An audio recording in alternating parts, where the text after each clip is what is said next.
আহা, আহারে নারী, বেচারা স্বামী 16 বৎসর বিদেশ করছে, হায় রে কলজা ফাটা তার কষ্ট।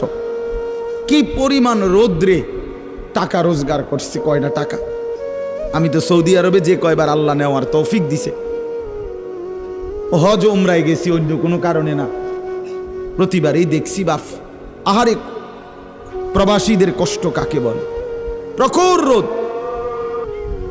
এই শুধু তর্জমাটা শোনেন, 5 মিনিটে শেষ হয়ে যাবে তর্জমা।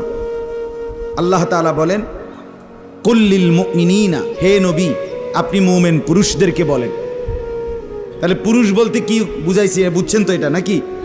যেদিন থেকে সাবালক, আর মহিলা যেদিন থেকে তার মাসিক শুরু হয় প্রথম, সেদিন থেকে নারী। আল্লাহ বলেন, হে নবী প্রত্যেক পুরুষকে বলেন, ইয়াগুদ্দু মিন আবসারিহিম ওয়া ইয়াহফাজু ফুরুজাহুম, তারা যেন বাধ্যতামূলক 2টা কাজ করে।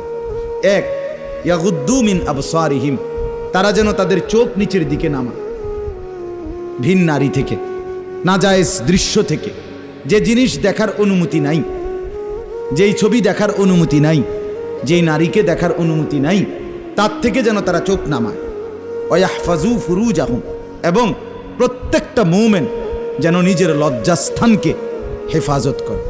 নিজের লজ্জাস্থান হালালভাবে অনুমোদিত ছাড়া, স্বামী স্ত্রীর পবিত্রতা ছাড়া অন্য কোনো ক্ষেত্রে নিজের লজ্জাস্থানকে হারামভাবে যেন ব্যবহার না করে।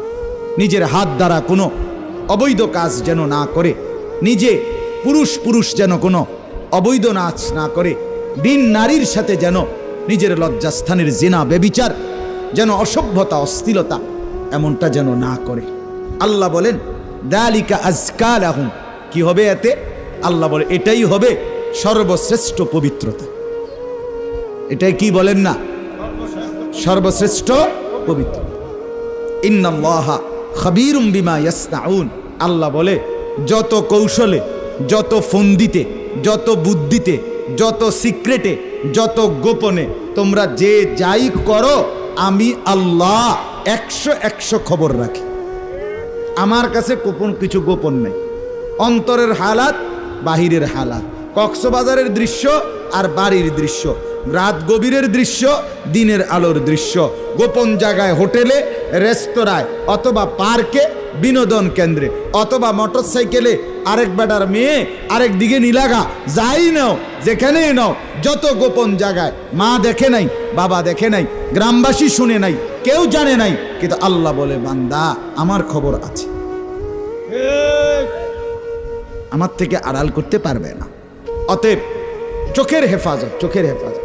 বুড়া মানুষ আপনাদেরকে মৃত্যু পর্যন্ত, 90 বছরের বুড়া, আমার বুড়ো হয়ে গেছি, বয়স হয়ে গেছে না, মানুষের শরীর আড্ডি মাড্ডি বয়স হয়। শাহওয়াত, শাহওয়াত যেটাকে বলে, কামনা বাসনা, এটা কখনোই বুড়ো হয় না, বুড়ো হয় না। হ্যাঁ, সোজা কথা, আমি খোলামেলা বললাম, শাহওয়াত কি হয় না? বুড়ো হয় না। এজন্য বালেগ থেকে বৃদ্ধ পর্যন্ত সবাই এই হুকুম।